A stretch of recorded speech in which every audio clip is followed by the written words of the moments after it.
यानंतर मी विनंती करतो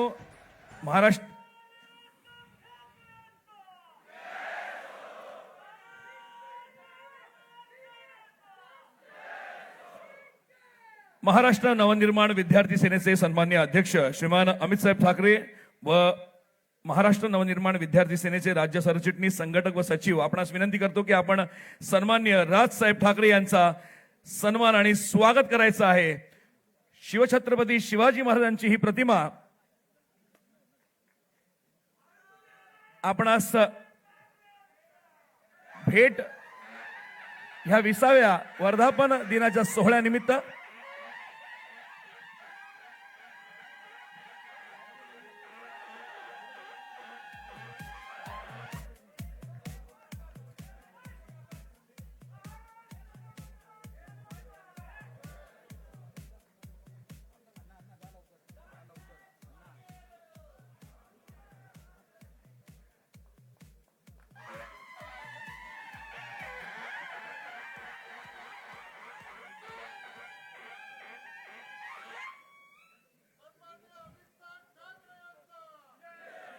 त्यानंतर मान्यवरांचे आभार। त्यानंतर जेनझी आंदोलनात धाडसीपणे पोलीस व्हॅन समोर उभी राहणारी रिया अहिर व 50 ग्रॅम पुडी खिशात टाकून अडकवेन म्हणणाऱ्या अधिकाऱ्याचा व्हिडिओ काढणारा हर्षवर्धन कदम यांचा सत्कार करण्याची विनंती राजसाहेबांना करतो। रिया आणि हर्षवर्धन आपण व्यासपीठावर येण्याचे करावे।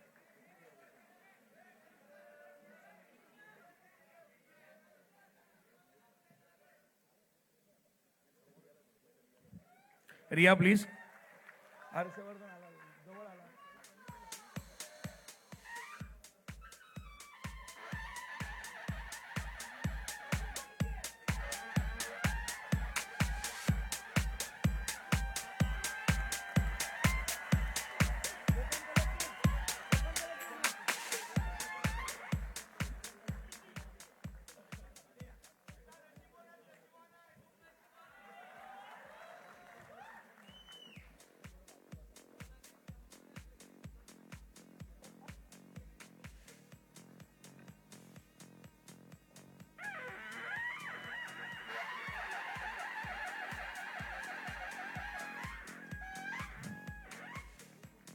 त्यानंतर धन्यवाद रिया, धन्यवाद हर्षवर्धन, थँक्यू।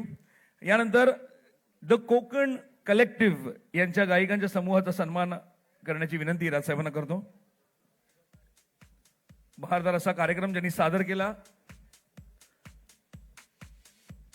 महाराष्ट्राची परंपरा सांस्कृतिक दृष्टीने अजरामर करण्यासाठी हा जो हातभार त्यांनी या संगीत क्षेत्रात लावलेला आहे, द कोकण कलेक्टिव्ह।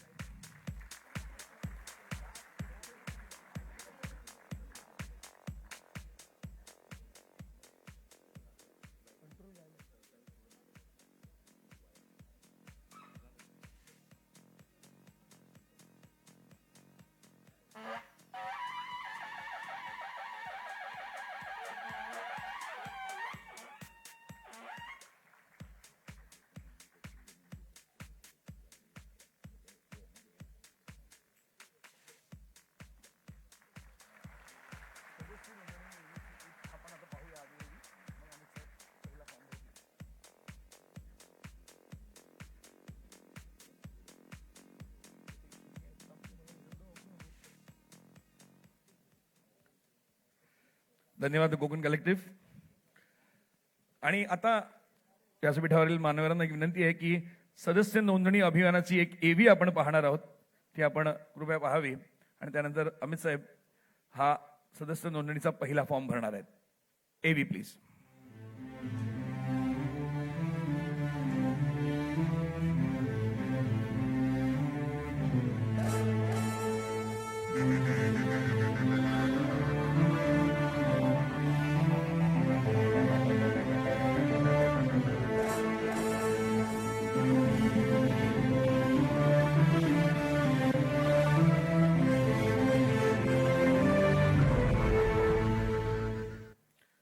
सर मगाशीच आपण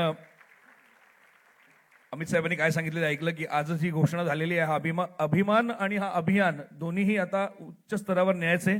पहिला फॉर्म अमित साहेब इथे भरणार आहेत। त्यांना विनंती करतो की आपण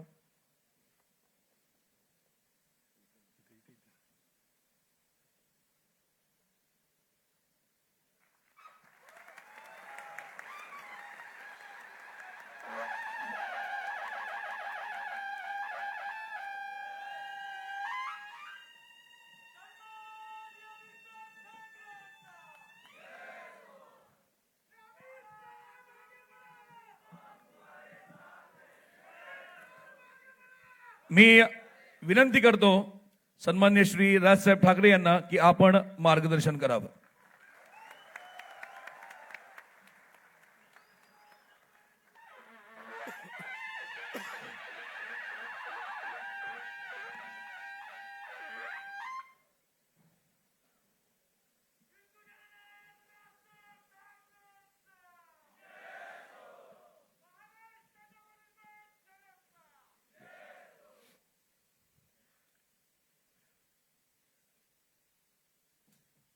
इथे जमलेल्या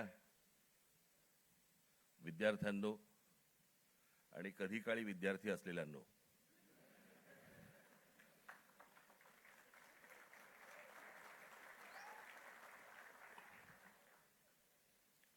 हे लाईट जरा बंद करता येतील किंवा कमी करता येतील का? हे समोरचे हे हा पण हा बंद, हा आणि हा बंद करा पहिला. हा हा वरचा करता येईल का? हा बस.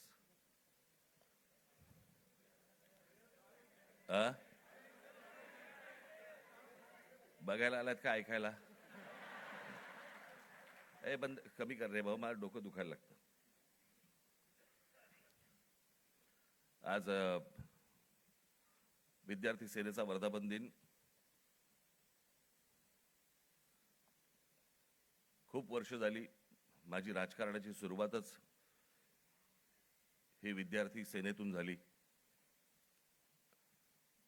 आणि त्याच्यातनं काम करत करत करत करत घडत घडत घडत घडत आज इथपर्यंत आलो. अमित आणि त्याचे सगळे सहकारी उत्तम काम करतील अशी अपेक्षा आहे, आशा आहे.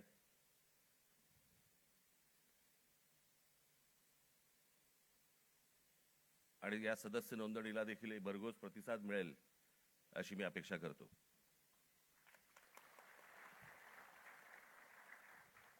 आज एवढ्या मोठ्या आंदोलनानंतर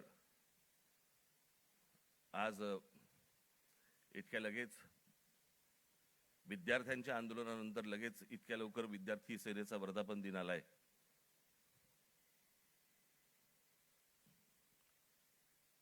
हे विद्यार्थ्यांचं आंदोलन का झालं, कशासाठी झालं हे आपण बोलूच.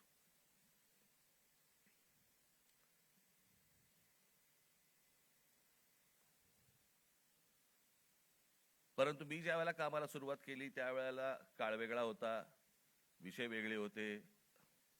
आत्ताचे विषय वेगळे आहेत. त्यावेळेचा तरुण वेगळा होता, आत्ताचा तरुण वेगळा आहे. तेव्हाचे विद्यार्थी वेगळे होते, आत्ताचे विद्यार्थी वेगळे आहेत.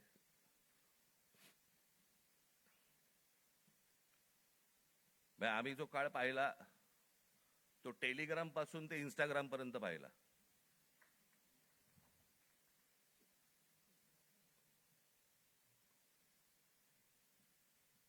आणि आत्ताच्या ह्या सगळ्या काय ती काय जेनझी म्हणजे 97 पासून जे जन्माला आले ते 2011 पर्यंतचे, बरोबर ना? 12 पर्यंत तेच ते.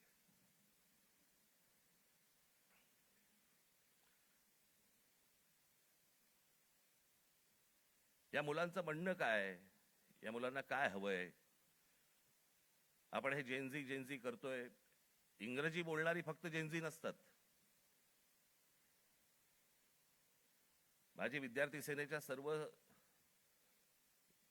सहकार्यांना माझी विनंती आहे, जेनझी 97 नंतर जन्माला आलेले 2011 पर्यंत 12 पर्यंतची मुलं ही महाराष्ट्राच्या ग्रामीण भागात पण आहेत.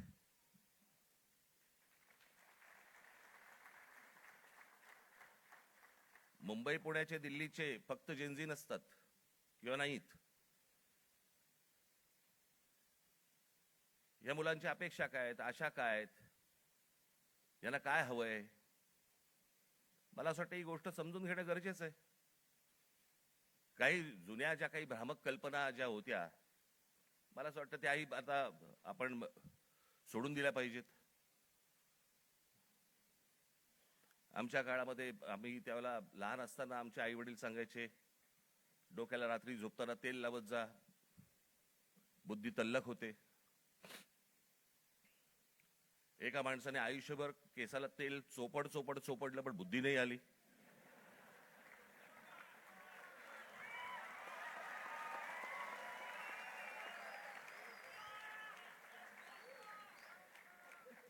प्रत्येक केस स्वतंत्र उमेदवारासारखा उभा असतो.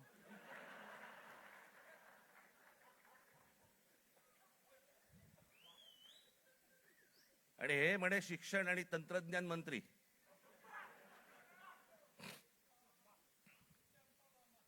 काय बोलतोय आपण? काय चाललंय? जग कुठे चाललंय? आपण काय बोलतो? आपण शिक्षण आणि तंत्रज्ञान त्याचा महाराष्ट्राचा मंत्री दगडावरच्या फुटप्रिंट्स, त्यांना फिंगरप्रिंट्स म्हणायच्या होत्या,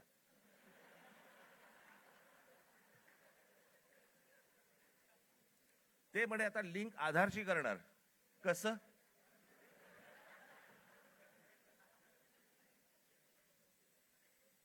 मला चंद्रकांत पाटलांच्या मेंदूवरचे मला फिंगरप्रिंट्स बघायचे आहेत.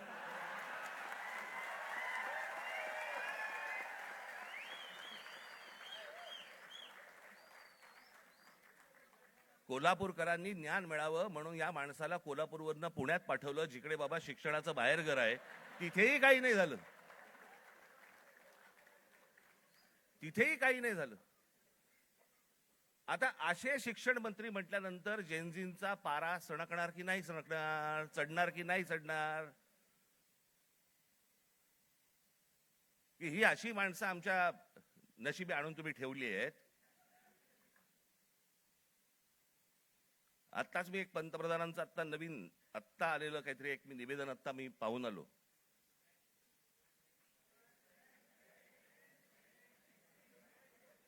ज्यात त्यांनी असं सांगितलेलं आहे की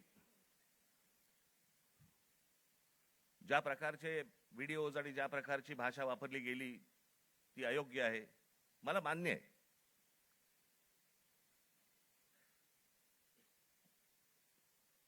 कोणाच्याही बाबतीमध्ये अशा प्रकारची खालच्या थरातली भाषा ही वापरली जाऊ नये, हे मला 100% मला मान्य आहे पंतप्रधानांचं. मला पंतप्रधानांना फक्त एवढंच सांगायचंय, हे तुमच्या पक्षातल्या लोकांना पण सांगा.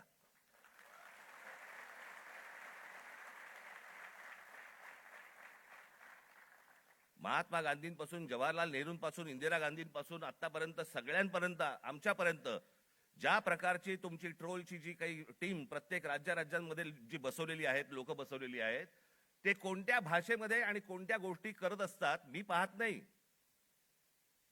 मला ज्या गोष्टी कानावरती येतात, आज अनेक कलाकार आहेत महाराष्ट्रामधले, अनेक कलाकार आहेत, ते म्हणतात बाबा बोलायलाच नको, काही लिहायलाच नको, इतक्या शिव्या पडतात, इतक्या गोष्टी होतात. ही यांचीच माणसं भरलेली आहेत. मला असं वाटतं पंतप्रधानांनी त्याही लोकांना सांगावं की त्यांनी बंद करावं म्हणून.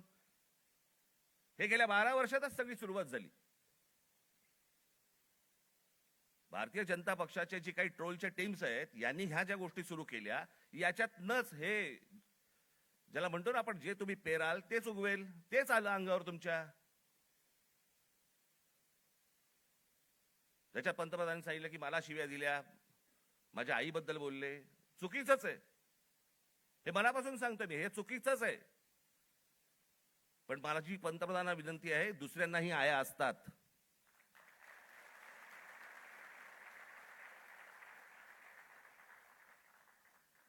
हे तुम्ही तुमच्या पक्षातल्या लोकांना देखील हे सांगितलं पाहिजे की तुम्ही मर्यादा पाळल्या पाहिजेत.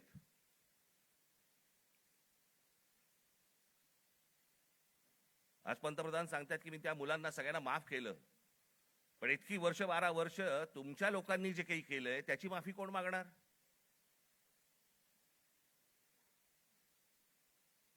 जे विद्यार्थी तरुण तिकडे जंतर मंतरला बसले होते, त्यांची डोकी फोडली, ज्यांना लाठ्या काठ्या मारल्या, त्याचे आदेश देणारे जे लोक होते ते कधी माफी मागणार?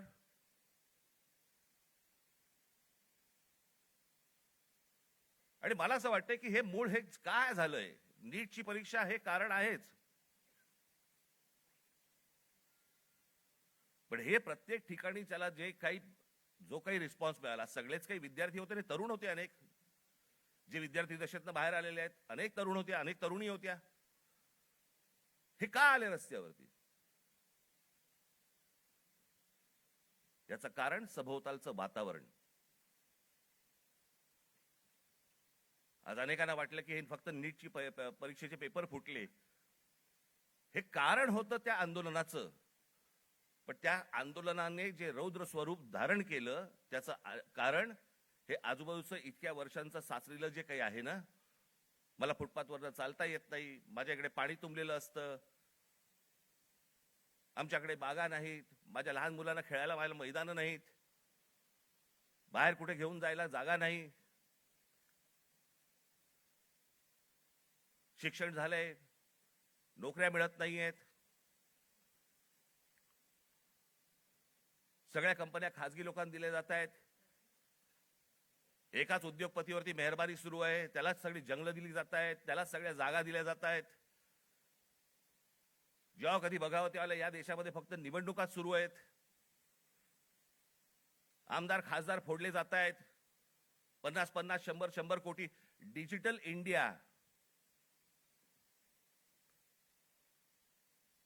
तुमच्याकडचे पैसे हे सगळे काय ते सगळे काय डिजिटलाइज केलेत वगैरे वगैरे काय काय काय काय ज्या गोष्टी सगळ्या आता झाल्या. हे आमदार खासदार फुटतात त्यावेळेला कुठे कार्ड कुठे स्वाईप करतात?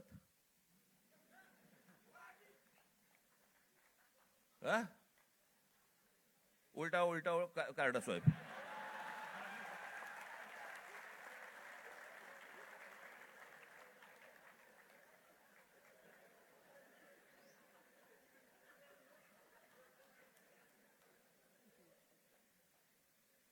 पैसे कुठे देतात मग?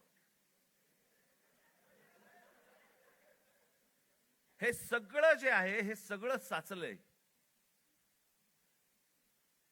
हे सगळं साचलंय. त्या सगळ्या गोष्टींचा उद्रेक आता बाहेर येतोय, तो येणार, अजून येणार.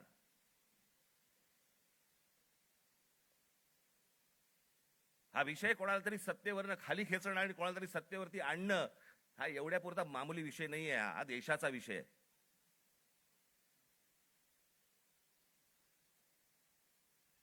हा देशाच्या भविष्याचा विषय आहे.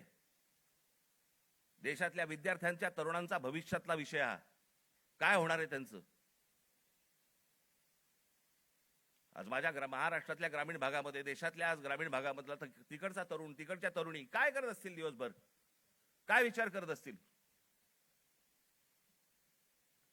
तो तिकडचा तरुण ज्यावेळेला विचार करत असेल की बाबा माझ्या बाजूच्या घरामध्ये एकाने शेतकऱ्यांनी माझ्या वडिलांचे मित्र होते, त्यांनी आत्महत्या केली, त्यांच्या अंत्यविधीसाठी तो मुलगा जाणार, विचार काय करणार?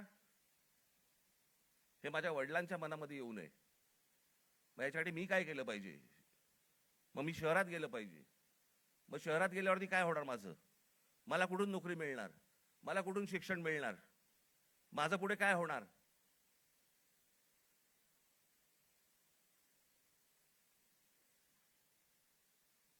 आज शहरांची परिस्थिती बघा. या सरकारने येऊन सांगितलं होतं आम्ही स्मार्ट सिटी करणार. कुठे आहेत त्या स्मार्ट सिटीज? आमच्याकडे रस्ते, पूल, जे काय ब्रिजेस जे काय बांधले जात आहेत, आपण त्याला विकास म्हणतोय. आपली शहरं ही राहण्यायोग्य आहेत का, इथपासून सगळी सुरुवात आहे ना. जर शहरातल्या लोकांना राहायला जर समजा त्रास होत असेल तर महाराष्ट्रातल्या, देशातल्या ग्रामीण भागामधनं जी लोक शहरामध्ये येत आहेत, कुठे राहणार आहेत? काय होणार या शहरांचं?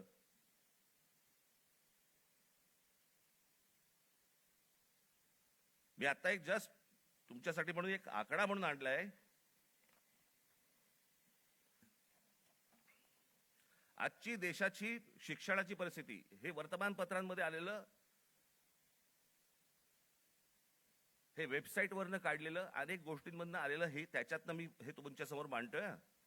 आजची देशाची शिक्षणाची परिस्थिती काय आहे? देशातील 1 लाख शैक्षणिक संस्थांमध्ये मुलींसाठी स्वच्छतागृह नाही. 1 लाख.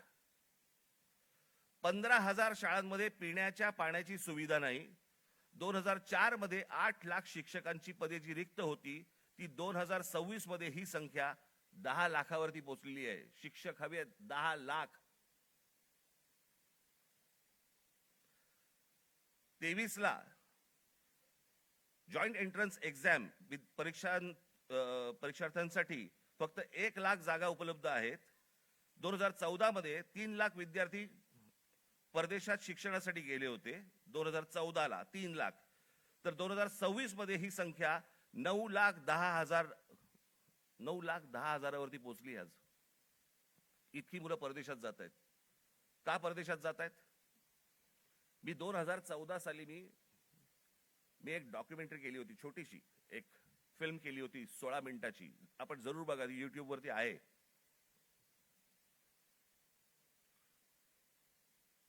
त्याच्यामध्ये मी म्हटलं होतं की शिक्षण इथे पण मिळू शकतं, नोकरी कदाचित इथेही मिळू शकते. ही मुलं परदेशात का जात आहेत? ही सगळी मुलं परदेशात जात आहेत याचं कारण सभोवतालचं वातावरण. मी माझ्या घरातनं बाहेर पडल्यावरती मला आनंद मिळाला पाहिजे की मी काय शहरामध्ये राहतोय, काय सुंदर रस्ते आहेत, काय चांगले फुटपाथ आहेत, काय चांगल्या बागा आहेत, काय चांगली मैदान आहेत, स्पोर्ट्स कॉम्प्लेक्स आहे. मला प्रत्येक गोष्टीला वाव आहे. मग आमच्याकडे ही गोष्ट का नाहीये? आज कित्येक चित्रकार, कित्येक खेळाडू आज आमच्या ग्रामीण भागामध्ये आहेत. वावच नाही. काय करायचं पुढे माहिती नाही, कोणाला भेटायचं कल्पना नाही. हे जे सगळं साचलंय ना, हे साचलेलं सगळं बाहेर येतंय. नीटचे पेपर फुटण्याचा राग आहेच, पण हे जे बाकीचं जे साचून ठेवलेलं आहे ना, त्याचं काय करणार आहात?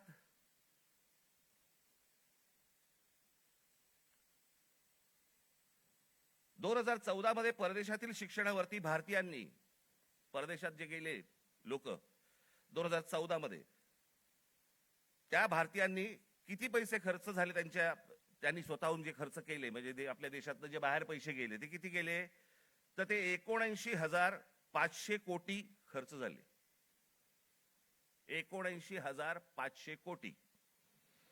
आज हा खर्च वाढून, आज 2026 मधली गोष्ट बोलतोय, किती वरती गेलाय? तर तो 5,85,000 कोटी वरती गेलाय.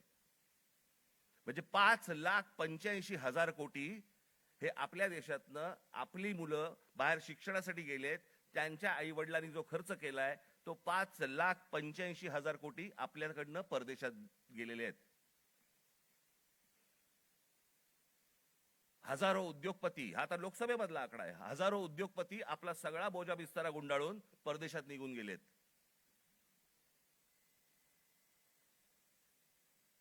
अहो एवढं कशाला?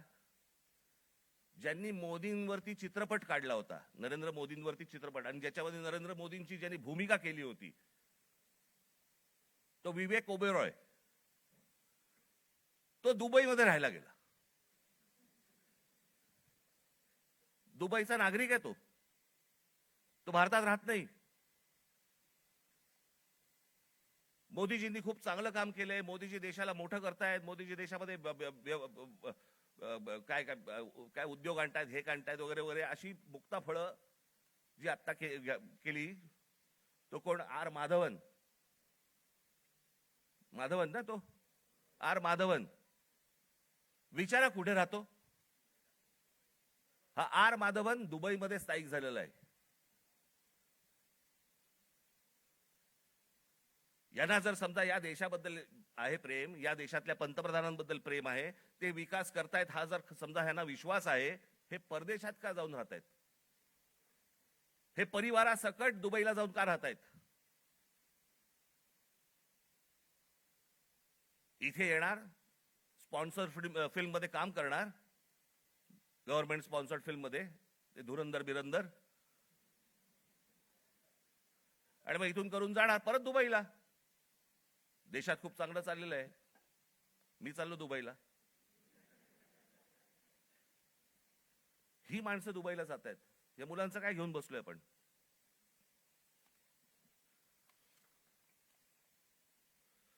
दोन 2004 मध्ये काँग्रेस सरकार ज्या वेळेला होतं त्यावेळेला शिक्षणावरती खर्च किती होता? 3.2%. आज 2026 मध्ये तो किती आहे? 2.8%. म्हणजे शिक्षणावरती जेवढा खर्च व्हायला पाहिजे, अमेरिकेमध्ये जाऊन बघा, युरोपमध्ये जाऊन बघा, शिक्षणावरती काय प्रकारचा खर्च करतायत. आज त्या मुलांना, त्या विद्यार्थ्यांना, त्या मुलांना त्यांची स्वप्न, त्यांना काय म्हणायचंय, त्यांना काय सांगायचंय, त्या प्रत्येक गोष्टींसाठी, प्रत्येक स्वप्नांसाठी त्यांच्याकडे वाटा आहेत. आज पंतप्रधान सांगतायत, त्यांच्या निवेदनामध्ये बोललेत की ही विद्यार्थी हे सगळे जे आहेत हे चुकीच्या रस्त्यावरती भरकटलेले आहेत. चुकीच्या रस्त्यावरती. मी एक ओशोंचं एक वाक्य ऐकलं, मी वाचलं होतं ज्यावेळेला मी, त्यातलं एक वाक्य होतं ओशोंचं, फार छान वाक्य होतं. आणि त्याच्यामध्ये असं म्हणाले ते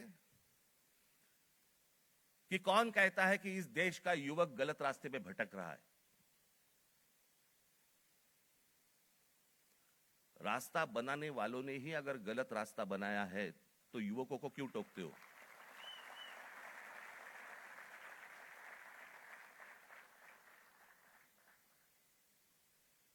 ते चुकीच्या रस्त्यावरती नाही आहेत. त्यांच्या आशा, अपेक्षा, महत्वाकांक्षा या सगळ्या मारल्या जात आहेत.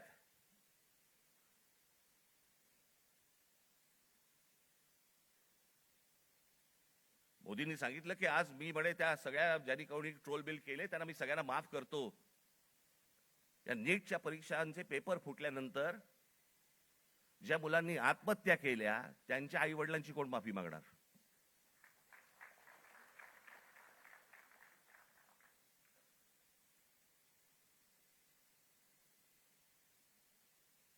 हा देश नीट समजून घेतला पाहिजे. विद्यार्थ्यांचं, तरुणांचं, तरुणींचं म्हणणं, मत हे आपण समजून घेतलं पाहिजे. आज तो विद्यार्थी ज्या वेळेला तो हवालदिल ज्या वेळेला होतो त्या हवालदिलपणामध्ये तो जातो कुठे, मग देवाकडे प्रार्थना करायची, मला नोकरी लागू देत,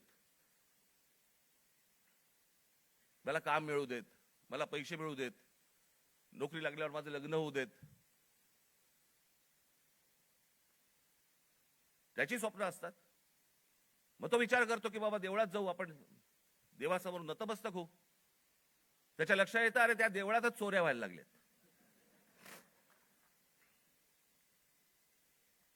देवळात चोऱ्या. राम मंदिरासारखं इतकं भावनिक दृष्ट्या महत्वाचं असलेलं एक राम मंदिर उभं राहतं आणि त्या राम मंदिरामध्ये 1400 कोटी, आता नुसता जस्ट आकडा आलेला आहे, 1400 कोटी रुपयांची चोरी होते.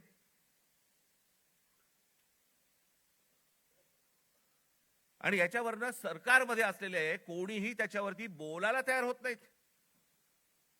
राम मंदिरावरती मतं मागताना बरोबर गेलात तुम्ही, मग ज्या वेळेला 1400 कोटी रुपयांची चोरी झाली, पंतप्रधान स्वतः एकटे गेले होते,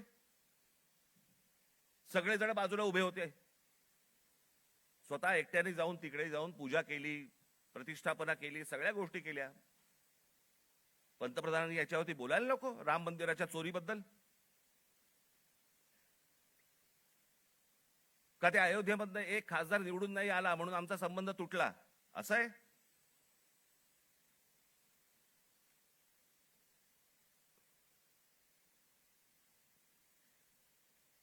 आज तो हवालदिल झालेला जो तरुण आहे तो या सगळ्या मंदिरांचा रस्ते पकडतोय. धर्मांध बनवू नका त्या तरुणाला. शिक्षणाच्या वाटेवरती लावा. नुसतं जय श्रीराम बोलून होणार काही नाहीये. आज अनेक गोरक्षक गाड्या पकडतायत, गायी पकडतायत, सगळ्या पकडतायत. आणि हेच आमचेच पंतप्रधान ऑस्ट्रेलियामध्ये जाऊन सांगतायत की बीफ एक्सपोर्ट मध्ये भारत हा 1 नंबरचा देश आहे. बीफ एक्सपोर्ट मध्ये ते कापल्याशिवाय होणार आहे का एक्सपोर्ट मध्ये आपण 1 नंबरचे? मग त्या गोरक्षकांचं काय करायचं? आपण करतोय काय? देश चाललाय कुठे? देश काय विचार करतोय? काय कशाचा कशाला ताळमेळ नाही. बस दिसली जमीन की दे अदानीला, दिसलं जंगल की दे अदानीला. आम्ही काही ह्या सगळ्या गोष्टींचे काय फक्त टीका करण्यासाठी हा विषय नाहीये. मला असं वाटतं ही गोष्ट परिस्थिती समजून घेणं गरजेचं आहे. या देशामध्ये काय सुरू आहे आणि काय घडतंय. मी आज अजून एक गोष्ट तुमच्या समोर आणणार आहे. माझे पत्रकार बांधव इथे आलेले असतील, तुम्ही विचार करा, आपण जातो, श्रद्धेने जातो, मंदिरात जातो, आपण काही दानपेटीमध्ये टाकतो, ज्याच्यावरती या देशाच्या सगळ्या मंदिरांमध्ये लाखो कोटी रुपये जमा होतात. काय होतात, त्याचं काय होतं काय नाही माहित नाही. त्याचे ट्रस्ट असतात, त्याचे ट्रस्टी असतात सगळे, मग त्याच्यातनं आपल्याला कळतं चोऱ्या होत आहेत. आता हे प्रकरण घ्या, पत्र आहे प्रति माननीय श्री एकनाथ शिंदे साहेब, उपमुख्यमंत्री महाराष्ट्र राज्य. विषय सिद्धिविनायक मंदिर न्यास मधील दानपेटीची चोरीबाबत वरिष्ठ पातळीवरती चौकशी करण्याबाबत. जिथे आपण श्रद्धेने जातो, जिथे दानपेटीमध्ये आपल्याकडे भाविक जातात आणि पैसे टाकतात,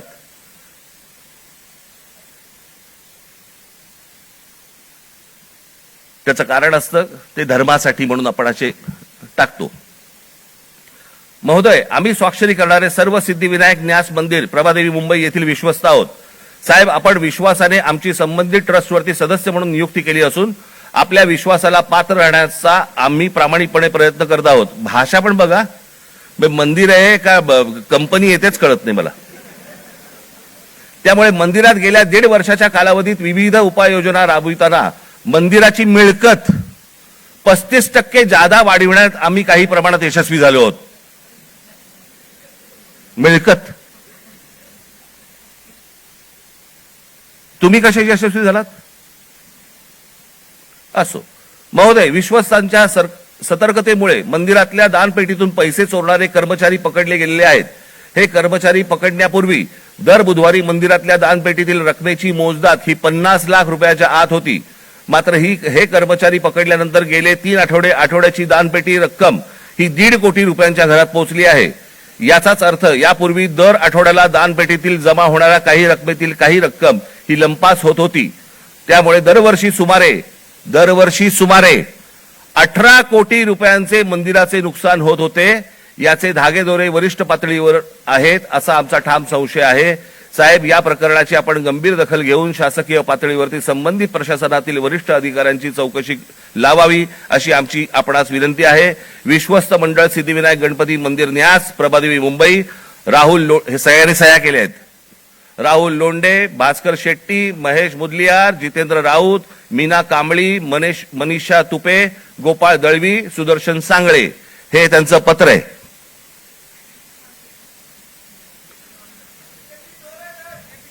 हे सगळं म्हणजे 18 कोटी रुपये दर वर्षाचे सिद्धिविनायक मंदिरामधनं चोरी होतीये. आपण भाबडेपणाने भाविकपणे आपण तिकडे जातोय, दानपेटीमध्ये आपण टाकतोय. हे असल्या चोऱ्या होत आहेत. ही माणसं सगळी मंदिरं लुटतायत. हाच तो तरुण, हेच ते विद्यार्थी परीक्षांच्या वेळेला नोकरीसाठी मंदिरामध्ये जातायत, पायऱ्या झिजवतायत, सांगतायत देवाला मला नोकरी मिळू देत, आणि त्याच मंदिरामध्ये चोऱ्या होत आहेत.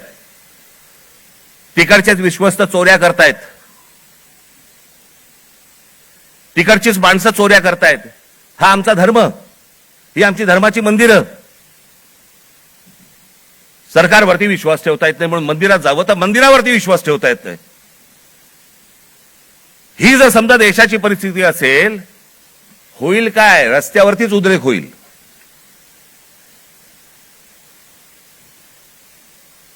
राजकारण सोडून द्या बाजूला.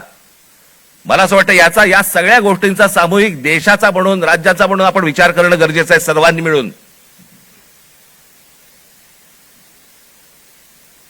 निवडणुका येतील त्यावेळेला विचार करू वेगळा. पण आज काय परिस्थिती आहे? हे का झालं? कशामुळे झालं? हा उद्रेक का झाला? मला असं वाटतं ह्या गोष्टी समजून घ्यायला नको. अनेक बारीक त्याला लेयर्स आहेत, पापुत्रे आहेत. ते पापुत्रे चढत त्याची वडी झालेली आहे. मला असं वाटतं ही गोष्ट सरकारने समजून घेणं गरजेचं आहे. आज मनातल्या तरुणांच्या, विद्यार्थ्यांच्या आशा, आकांक्षा, महत्वाकांक्षा या मला असं वाटतं विद्यार्थी सेनेने समजून घेणं गरजेचं आहे. नोंदणी होत राहील, पण त्यांची ते काय विचार करतायत मला असं वाटतं हे पाहणं गरजेचं आहे. याच्यामध्ये जर बदल झाला नाही, मी हीच गोष्ट एकदा मागे जेव्हा नीटचा पेपर फुटला होता 2016 साली, त्यावेळी मी पंतप्रधानांना फोन केला होता आणि त्यांना मी सांगितलं होतं की म्हटलं हे तुम्ही स्वतः ह्याच्यामध्ये जातीने लक्ष घाला या प्रकरणामध्ये. म्हटलं देशातले शेतकरी आत्महत्या करतायत, हे मी 2016ला सांगितलं होतं. म्हटलं उद्या हे विद्यार्थी आत्महत्या करतील, आणि आज तेच घडलं. 21 विद्यार्थ्यांनी आत्महत्या केली.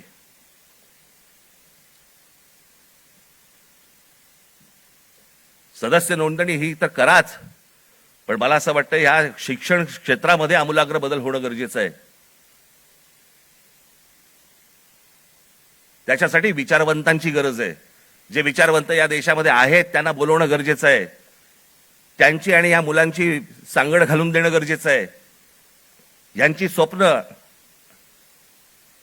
आणि त्या स्वप्नांना कसा आकार देता येईल याच्यासाठी म्हणून जे तज्ज्ञ या देशामधले आहेत त्यांना बोलवणं गरजेचं आहे.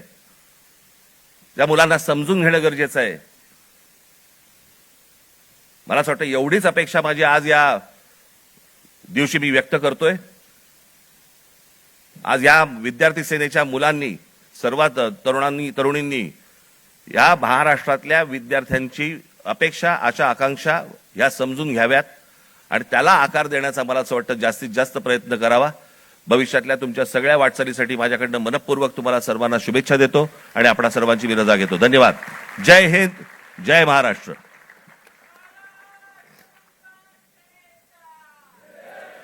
त्यानंतर महाराष्ट्र नवनिर्माण विद्यार्थी सेनेचे सरचिटणीस संदीपजी पासंगी आपणास विनंती करतो की आपण आभार प्रदर्शन करावे. सन्मान्य राजसाहेबांनी वेळात वेळ काढून आपल्या सर्वांना मार्गदर्शन केलं, यासाठी मी संपूर्ण विद्यार्थ्यांतर्फे, माझ्या सर्व सहकाऱ्यांतर्फे साहेबांचे आभार व्यक्त करतो. त्याचप्रमाणे इतरही नेते, सरचिटणीस हे देखील आज उपस्थित आहेत, त्यांचे देखील आभार व्यक्त करतो. आजच्या या कार्यक्रमासाठी कोकण कलेक्टिव्ह असतील, त्याचप्रमाणे लाईट अँड शेड, या रवींद्र नाट्य मंदिरातील सर्व कर्मचारी असतील, ज्यांनी ज्यांनी या कार्यक्रमाने सहकार्य केलंय त्या सर्वांचं मी आभार व्यक्त करतो. धन्यवाद. सर्वांना विनंती की आपण राष्ट्रगीतासाठी उभं राहावं.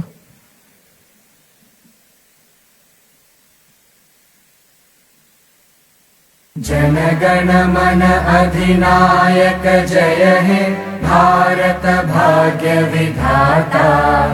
पंजाब सिंध गुजरात मराठा द्राविड उत्कल बंगा. विंध्य हिमाचल यमुना गंगा उच्चल जलधि तरंगा. तव शुभ नामे जागे, तव शुभ आशीष मागे. गाहे तव जय गाथा, जनगण मंगलदायक जय हे भारत भाग्य विधाता. जय हे, जय हे, जय हे, जय जय जय जय हे.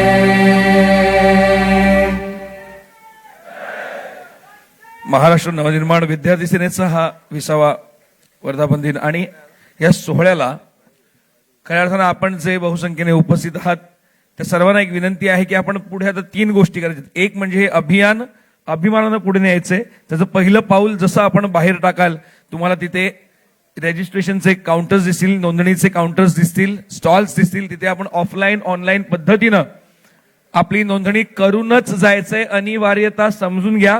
दुसरी गोष्ट ही